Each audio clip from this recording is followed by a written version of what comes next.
A.K. Vajpayee, क्या मजबूरी में कास्ट सेंसस पर आना पड़ेगा? क्या 2024 से पहले ये इतना जबरदस्त एक बन जाएगा आंदोलन, विपक्ष बना देगा इसको, जमीन तैयार हो जाएगी और मजबूरी में आना पड़ेगा कास्ट सेंसस पर? देखिए, ये बात सही है कि ये जो नारा है और ये जो विचारधारा है, ये 50-60 साल से कर्पूरी ठाकुर, राम मनोहर लोहिया और उनके आगे की पंक्ति के सभी नेता इसको उठाते रहे हैं।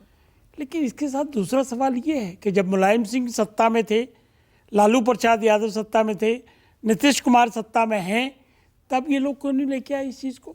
किसने रोका था इनको जनगणना कराने से या सर्वे कराने से? जनगणना तो करा ही नहीं सकते, वो तो सेंट्रल का अधिकार है सेंसस एक्ट के हिसाब से। ये अब हो गया, ये अब हो गया है कि वाजपेयी, पेंडोरा बॉक्स खुल गया, अब तो गेंद आपके पाले में है। 2024 में अभी महाराष्ट्र सरकार जैसे फंसी हुई खड़ी है, ना हाँ कर सकते ना कर सकते, 33% का मेरा समुदाय है, ये 2024 में भी मुश्किल होगा। गर्मा जी, सवाल ये कि जो आज ये कमिटमेंट करेंगे हम 3 महीने में करा देंगे जब सरकार में आ जाएंगे, जब सरकार में थे तब क्यों नहीं कराया? सवाल ये है। इससे इनकी नीयत जाहिर होती है।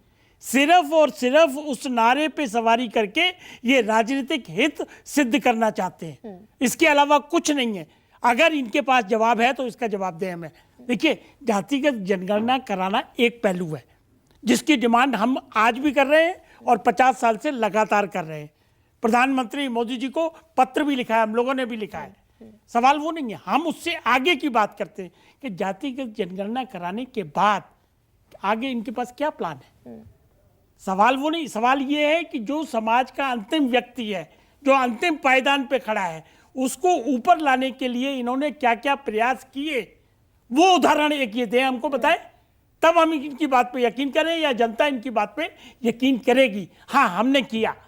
मंडल कमीशन जैसे ही रामविलास पासवान जी को मंत्रालय मिला, वीपी सिंह प्रधानमंत्री थे, शरद यादव जी थे, इन लोगों ने परसुएट करके मंडल कमीशन लागू किया और उसको दिलवाया 27% ओबीसी को। लेकिन अभी तो आप बिल्कुल अलग खेमे में आकर खड़े हो गए ना, इसीलिए सवाल ये बन रहा है। कैसे खराब हो गए? मैं ऐसे पूछ रही हूँ आपसे, A.K. वाजपेयी जी, बिल्कुल पूछिए, कि महाराष्ट्र में जो फंसकर खड़ी हो गई है सरकार, 2024 भी वैसा ही पेच पैदा कर रहा है क्या? नहीं, कोई पेच नहीं है इसमें। देखिए, महाराष्ट्र सरकार का मामला सुप्रीम कोर्ट ने सेटिसाइड कर दिया था, रिजर्वेशन। और जो ये बार बार कहते हैं कि इंदिरा साहनी की सीलिंग हट गई, वो नहीं हटी है। EWS का मामला अभी सुप्रीम कोर्ट में विचाराधीन है, पेंडिंग है।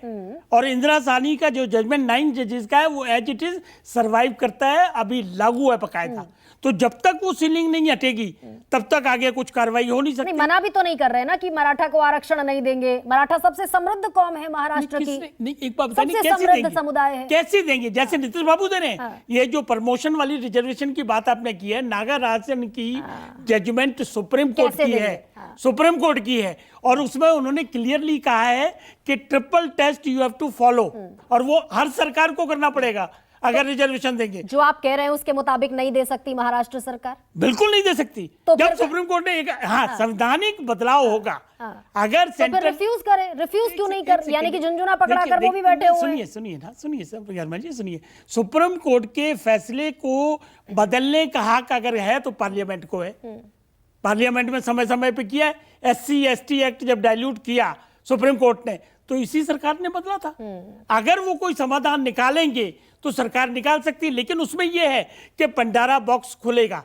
इसीलिए देवेंद्र फडणवीस, क्योंकि चुनाव सर पर है, 48 लोकसभा की सीटें हैं, इसीलिए वो मना करने की स्थिति में नहीं है, बावजूद इसके कि ये जान रहे हैं कि नहीं दे सकते। अजय आलोक, 2024 की तस्वीर कास्ट सेंसस के हवाले से, अखिलेश यादव कह रहे हैं कि मजबूरी में आएंगे आप भी, कास्ट सेंसस पर आना पड़ेगा आपको।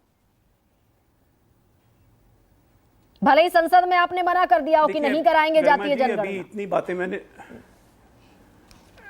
एक मिनट, भले हमने इतनी बातें सुनी कि जातीय जनगणना हमने क्यों नहीं जारी किया। 2011 में जब इन लोगों ने इकोनॉमिक ये सर्वे करवाया था, जनगणना करवाई थी, 2013 सुशील कुमार शिंदे, इनके गृह मंत्री, फ्लोर ऑफ द हाउस में उन्होंने कहा कि जातीय जनगणना के आंकड़े हम जारी नहीं करेंगे क्योंकि इसमें बहुत सारी त्रुटियां हैं। तो ये ऐसी गणना करवाए जो इसमें खुद इन्होंने माना कि त्रुटियां हैं, और इसलिए इन्होंने जारी नहीं किया, और हमसे उम्मीद करते हैं कि हम जारी कर दें। शाबाश अब इनका हिपोक्रेसी एक सेकंड में एक्सपोज करता हूं। मैं भारतीय जनता पार्टी का राष्ट्रीय प्रवक्ता हूं। मैं आधिकारिक तौर पे आपके चैनल पे घोषणा करता हूं कि भारतीय जनता पार्टी की पूर्ण बहुमत की सरकार बने, चाहे भारतीय जनता पार्टी के नेतृत्व में मिलीजुली सरकार बने, हमारा प्रधानमंत्री ओबीसी ही होगा और कोई नहीं होगा। चलिए, पहली बार तीनों इंडी गठबंधन के लोग कह रहे हैं कि इनका प्रधानमंत्री संदेह नजर आ रहा है क्या कि पूर्ण बहुमत की सरकार इस बार नहीं करवाइए, जरा इसे घोषणा करवाइए ना। हाँ, मैं एक सेकंड, क्या पहली बार ये संदेह भी दिख रहा है? मैंने दोनों पॉसिबिलिटी बोला, मैंने दोनों पॉसिबिलिटी बोला, मैंने दोनों पॉसिबिलिटी बोला। आपको घोषणा करवाने में क्या दिक्कत है? पूछिए। ओबीसी प्रधानमंत्री बनाएंगे, हम तो बनाएंगे ओबीसी प्रधानमंत्री। जब आप, अरे अजय आलोक जी, मैं आपका धन्यवाद ज्ञापित करूंगी कांग्रेस की राष्ट्रीय प्रवक्ता के तौर पर ही नहीं, ओबीसी महासभा के मुख्य संयोजक के तौर पर भी आपको धन्यवाद दूंगी। आप यहाँ घोषणा कर ही रहे हैं तो इतनी घोषणा और कर दीजिए कि आप जो महिला मंडल और कमंडल, नहीं अभी दी नहीं है, सुनिए पूरी बात सुन लीजिए, अधूरा आप इसलिए तो कहती हूँ कंफ्यूजन में रहते हैं आप। सुन लीजिए पहले, आप महिला मंडल कमंडल तीनों की नाव में पैर रख के वैसा ही पार करना चाहते हैं, तो आप ये संभव तो है नहीं। अब संभव कैसे होगा? सुनिए, आपकी पार्टी में त्रिगुण संपन्न उमा भारती जी है, दिल में कमंडल है, साधना, अजय आलोक, डॉक्टर अजय मिजाज नहीं है कार्यक्रम का। मैं चाहती हूँ कि एक एक करके अपनी बात रख लें आप पूरी, मैं आपको भी मौका दूंगी। साधना। हाँ। कद्दावर नेत्री है, जन्मजात ओबीसी है उमा भारती जी, और उन्होंने आपके राम मंदिर के आंदोलन में क्या क्या किया वो तो आप खुद कहते हैं, और उन्होंने अभी महिला आरक्षण पर खुद बहुत ढिंडोरा पीटने का काम किया ओबीसी आरक्षण के लिए। तो आप यहाँ घोषणा करके जाइए कि 2024 में वयोवृद्ध मोदी जी को मार्गदर्शक मंडल में डालकर भाजपा, जो कि झूठबाज और जुमलेबाज मोदी जी हैं, उनसे तंग आकर अब एक ओबीसी महिला नेत्री कद्दावर पिछड़े वर्ग की सुश्री उमा भारती जी को आप प्रधानमंत्री। थोड़ा सा विषयांतर हो गया साधना। मनोज सिंह काका, मनोज सिंह काका 2024, साधना भारती, मनोज सिंह काका, तालाब ठोक रहे हैं कास्ट सेंसस की, आएंगे तो जातीय जनगणना कराएंगे। जातीय जनगणना से आगे क्या? आरक्षण, आरक्षण का रोड मैप क्या? जातिगत जनगणना से जो आगे की राह होगी वो वही होगी कि जो विसंगतियां हैं। अभी आईआईएम नागपुर का एक सर्वे आया था, उसमें फैकल्टी में एक भी इस देश का बहुजन वर्ग नहीं है। उत्तर प्रदेश में 5 कृषि विश्वविद्यालय हैं, उसमें 5 में मुख्यमंत्री जी के स्वचाती हैं। और अजय आलोक भाई क्यों नहीं जानते हैं कि जातिगत जनगणना का जो सवाल है सिर्फ सरकारी और शैक्षणिक संस्थानों में नहीं है, इसलिए है कि आरएसएस भी जो कम से कम एक सवर्ण जाति के वो भी एक लोगों को रखती है। आप पंडितों में आप जानते होंगे कौन लोग उसके सरसंघचालक बनाए जाते हैं।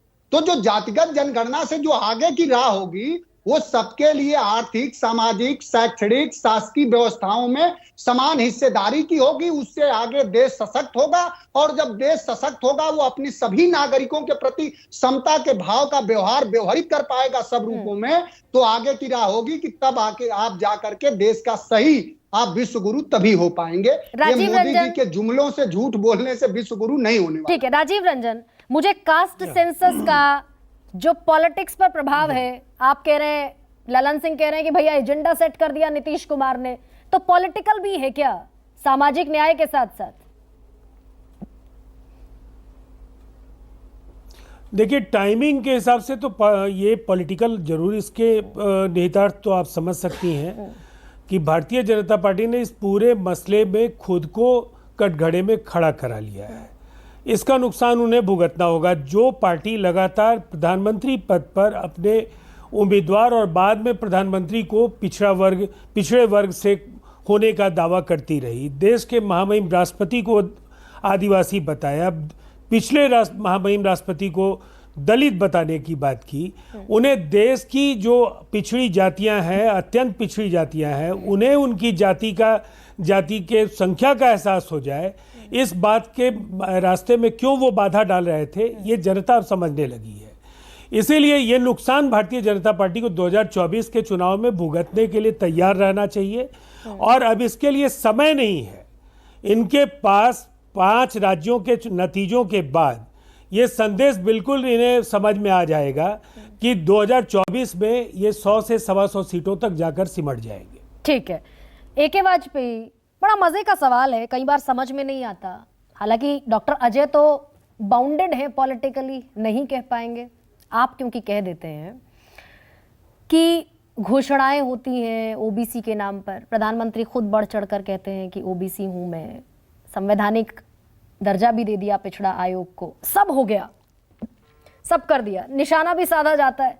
लेकिन ये जो कन्फ्यूजन है, ये किस तरीके से आप परिभाषित करेंगे? है क्या कन्फ्यूजन वाकई? ना, बिल्कुल कहीं सांसें दबी हुई, अटकी हुई है क्या? बिल्कुल नहीं, बिल्कुल नहीं, किसी तरह का कोई कन्फ्यूजन नहीं है। और उन विपक्षी दलों के नेताओं ने और आज टेलीविजन पे इस पे भी बड़ी खूबसूरती से मान लिया इस बात को कि ये हम लोग 2024 का एजेंडा सेट कर रहे हैं। नहीं माना तो आपने भी, एक सेकंड माना तो आपने भी कि महाराष्ट्र में दे नहीं पाएंगे, फिर भी लॉलीपॉप दे। मैं क्या कह रहा हूँ, वो एजेंडा सेट कर दिया, लेकिन जो अंतिम आदमी है उसकी चिंता थोड़ी है इनको, उसके लिए तो कुछ करना नहीं इन्होंने। जानबूझ के कह रहे हैं इस बात को कि हमने राजनीतिक एजेंडा सेट कर दिया। यही तो मतभेद है कि राजनीतिक एजेंडा नहीं सेट करना है, उसके लिए काम करना है। और काम कौन कर रहा है? वो मोदी जी कर रहे हैं। ये जनता देख रही है और महसूस कर रही है। ये मैं बार बार बात कहता हूं, खाली आंकड़ों से नहीं होगा, नहीं होगा, नहीं होगा। आंकड़ों के साथ साथ क्रियान्वित भी होना चाहिए। ठीक है, और जब ठीक है अजय आलोक, सिंबॉलिकली एक ओबीसी का प्रधानमंत्री आप बना देंगे, आपने पैनल पर ताल भी ठोक दी, लेकिन बाकी ओबीसी रोहिणी आयोग कहता है कि 900 से ज्यादा जातियों को कोई लाभ ही नहीं हुआ। तो बढ़िए फिर जातिगत जनगणना पर आगे कहें प्रधानमंत्री ओबीसी बनाने की ताल तो ठोक रहे हैं आप, प्रधानमंत्री ओबीसी से होगा, लेकिन जातिगत जनगणना पर क्यों फिर? गरिमा जी एक मिनट, गरिमा जी एक मिनट, हमने सिंबॉलिकली ओबीसी प्रधानमंत्री नहीं बनाया है। प्रधानमंत्री के कैबिनेट में 27 ओबीसी मंत्री हैं। हमने सिंबॉलिकली ओबीसी को रिप्रेजेंटेशन नहीं दिया है। भारतीय जनता पार्टी के कुल विधायकों का 40% ओबीसी विधायक है। किसी दल में ऐसा नहीं है। हम कोई काम सिंबॉलिकली नहीं करते हैं। मैंने तो मुंह पे कहा इन लोगों को, इंडिया अलायंस को, कि घोषणा करें अगर हिम्मत है, इतनी ओबीसी के हिमायती हैं। साधना जी को तो बहुत अच्छा लगा, लेकिन कांग्रेस की तरफ से घोषणा कर सकती हैं क्या ये ओबीसी प्रधानमंत्री बनेगा? साधना भारती मनोज खन्ना करना चाहते हैं लेकिन कर नहीं पा रहे, हिम्मत नहीं है। लेकिन राजीव रंजन जी को हिम्मत नहीं है करने की। गरिमा जी ऐसा बहुत छोटा सा साधना भारती, समय का अभाव है जी। मैं ये कह रही हूँ अजय आलोक जी से, मैं तो ये कह रही हूँ ना, उमा भारती जी को बनाकर दिखा दीजिए। ओबीसी तो अब भी आपने प्रधानमंत्री के नाम पर बनाए थे, वो जगह जगह कह रहे थे हम ओबीसी हैं।